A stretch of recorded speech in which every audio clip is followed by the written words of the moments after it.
மத்திய அரசின் உயர் பதவிகளில் நேரடி நியமனங்கள் ரத்து செய்யப்பட்டிருப்பது சமூக நீதிக்கு கிடைத்த வெற்றி. இந்தி கூட்டணியின் எதிர்ப்புக்கு பணிந்து அறிவிப்பை மத்திய அரசு திரும்ப பெற்றுள்ளதாகவும் முதலமைச்சர் மு.க. ஸ்டாலின் எக்ஸ் தளத்தில் பதிவு.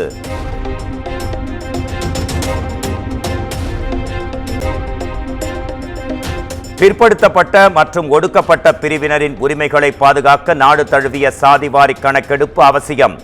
மத்திய அரசுக்கு முதலமைச்சர் மு.க. ஸ்டாலின் வலியுறுத்தல்.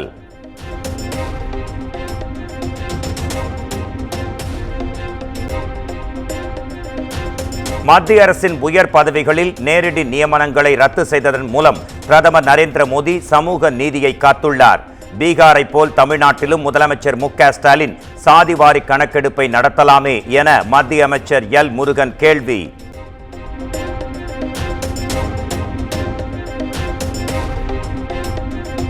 சென்னையில் தமிழ்நாடு முதலீட்டு மாநாடு புதன்கிழமை நடைபெறுகிறது. 19 புதிய திட்டங்களை தொடங்கி வைக்கும் முதலமைச்சர் மு.க. ஸ்டாலின் 28 புதிய திட்டங்களுக்கு அடிக்கல் நாட்டுகிறார்.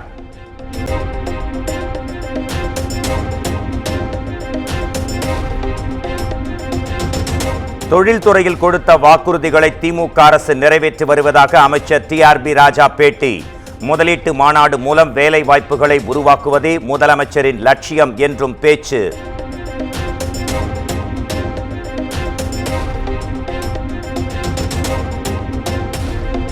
குரங்கம்மை பரவல் குறித்து தமிழ்நாடு சுகாதாரத்துறை உயரதிகாரிகளுடன் ஆலோசனை. குரங்கம்மை பரவலை தடுக்கும் நிலையான வழிகாட்டு நெறிமுறைகளை பின்பற்றுவது குறித்தும் விவாதிக்கப்பட்டதாக தகவல்.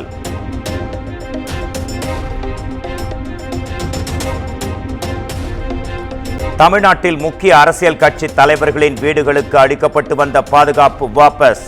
தமிழிசை, செல்வ பெருந்தகை, பிரேமலதா ஆகியோரின் வீட்டிற்கு வழங்கப்பட்ட பாதுகாப்பை திரும்ப பெற்றது காவல்துறை.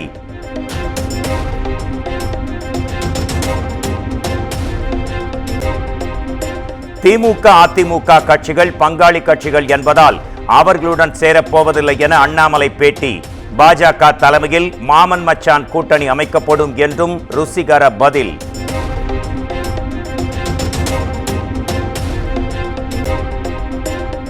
திமுக, பாஜக இடையேயான இரட்டை வேடம், கள்ள உறவு வெட்ட வெளிச்சமாகிவிட்டது. ஆட்சியை காப்பாற்றவும் உதயநிதியை துணை முதல்வராக்கவும் கூட்டணி கட்சிகளை திமுக கைவிட்டுள்ளதாகவும் அதிமுக முன்னாள் அமைச்சர் ஆர்.பி. உதயகுமார் குற்றச்சாட்டு.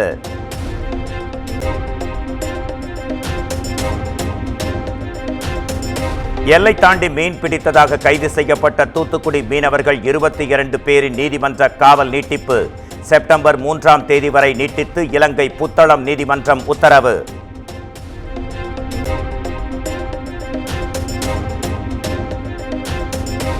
கள்ளர் சீரமைப்பு பள்ளிகள், விடுதிகளை திமுக அரசு மூட முயற்சிப்பதாக அதிமுக பொதுச் செயலாளர் எடப்பாடி பழனிசாமி குற்றச்சாட்டு. மதுரையில் வருகிற 24ஆம் தேதி அதிமுக சார்பில் உண்ணாவிரத போராட்டம் நடைபெறும் என அறிவிப்பு.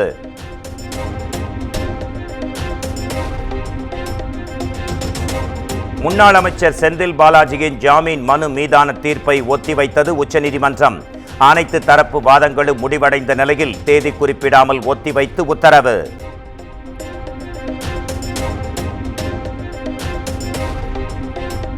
ஆம்ஸ்ட்ராங் கொலை வழக்கு தொடர்பாக இயக்குனர் நெல்சன் மனைவியிடம் போலீசார் விசாரணை. தேடப்படும் ரவுடி சம்போ செந்தில் கூட்டாளியான மொட்டை கிருஷ்ணனுக்கு அடைக்கலம் கொடுத்ததன் அடிப்படையில் விசாரணை என தகவல்.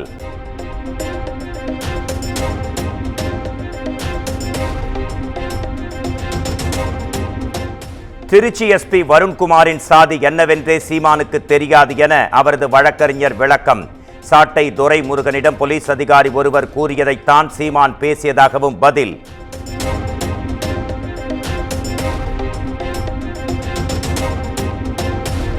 குண்டர் சட்டத்தில் அடைப்பதற்கு பதிலாக மாற்று வழிகள் குறித்து ஆராய வேண்டுமென சென்னை உயர்நீதிமன்றம் அறிவுறுத்தல். தேவையில்லாமல் குண்டாஸ் பதிந்தால் பாதிக்கப்பட்டவர்களுக்கு இழப்பீடு வழங்க உத்தரவிடலாமா என்றும் தமிழ்நாடு அரசுக்கு கேள்வி.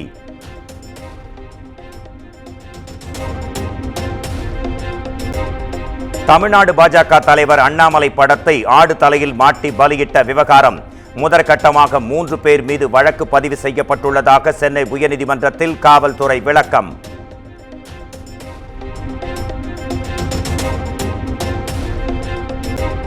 சிதம்பரம் நடராஜர் கோயிலில் 6 கால பூஜை நேரங்களை தவிர மற்ற நேரங்களில் கனகசபை மீதேறி தரிசனம் செய்வதை தடுக்கக்கூடாது. பொது தீட்சிதர்களுக்கு சென்னை உயர்நீதிமன்றம் உத்தரவு.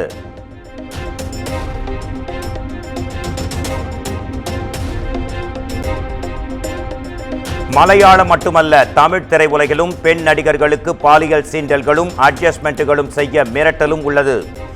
நடிகை ஷனம் ஷெட்டி பரபரப்பு குற்றச்சாட்டு.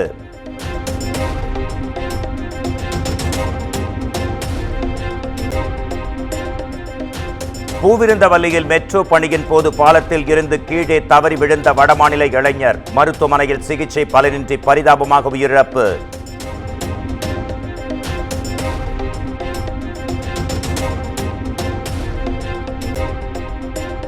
தமிழ்நாட்டின் பல்வேறு மாவட்டங்களில் கொட்டி தீர்த்த கனமழை. மதுரை, திண்டுக்கல் உள்ளிட்ட மாவட்டங்களில் பெய்த மழையால் இயல்பு நிலை பாதிப்பு.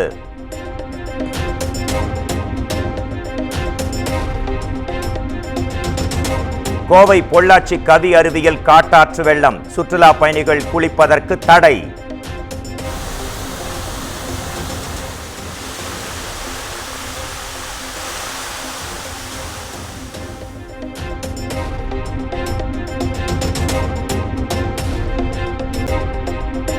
கோவை மாவட்டத்தில் 253 கடைகளில் உணவு பாதுகாப்புத்துறை அதிகாரிகள் திடீர் ஆய்வு.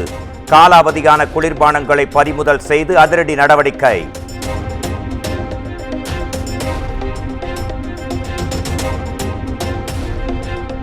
தருமபுரி மாவட்டம் பாலக்கோடு அருகே பச்சிளம் பெண் குழந்தையை சாலையில் வீசிச் சென்ற கொடூரம். மீட்கப்பட்ட குழந்தைக்கு அரசு மருத்துவமனையில் சிகிச்சை அளிக்கப்பட்ட நிலையில் போலீசார் விசாரணை.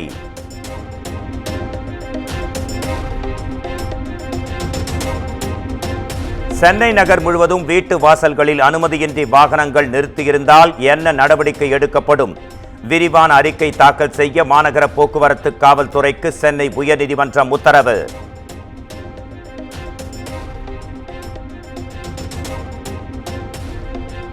கோவை விமான நிலையத்தில் 1 கோடி ரூபாய் மதிப்புள்ள போதைப் பொருள் பறிமுதல். சிங்கப்பூரிலிருந்து கடத்தி வந்த பயணியிடம் மத்திய வருவாய் குற்ற புலனாய்வு அதிகாரிகள் விசாரணை.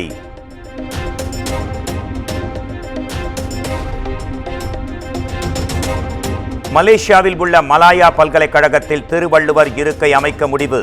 மலேசிய பிரதமருடனான பேச்சுவார்த்தைக்கு பின் பிரதமர் நரேந்திர மோடி அறிவிப்பு.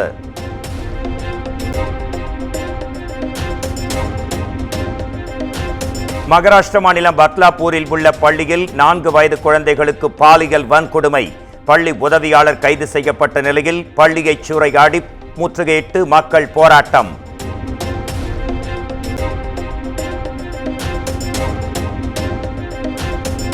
ஹேமா கமிஷன் அறிக்கையின்படி நடிகைகள் புகார் அளித்தால் குற்றம் சாட்டப்பட்டவர் நிச்சயம் சட்டத்தின் முன் நிறுத்தப்படுவர். கேரள முதலமைச்சர் பினராயி விஜயன் உறுதி.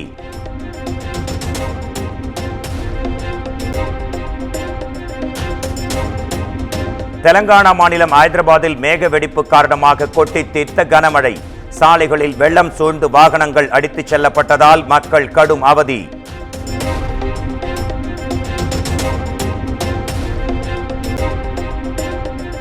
டெல்லியில் உள்ள 30க்கும் மேற்பட்ட மருத்துவமனைகளுக்கு வெடிகுண்டு மிரட்டல்.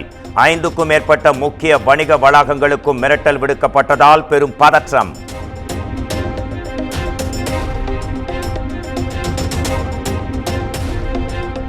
தங்கள் நாட்டின் 6 பிணை கைதிகளின் சடலங்களை காசாவிலிருந்து மீட்டதாக இஸ்ரேல் அறிவிப்பு.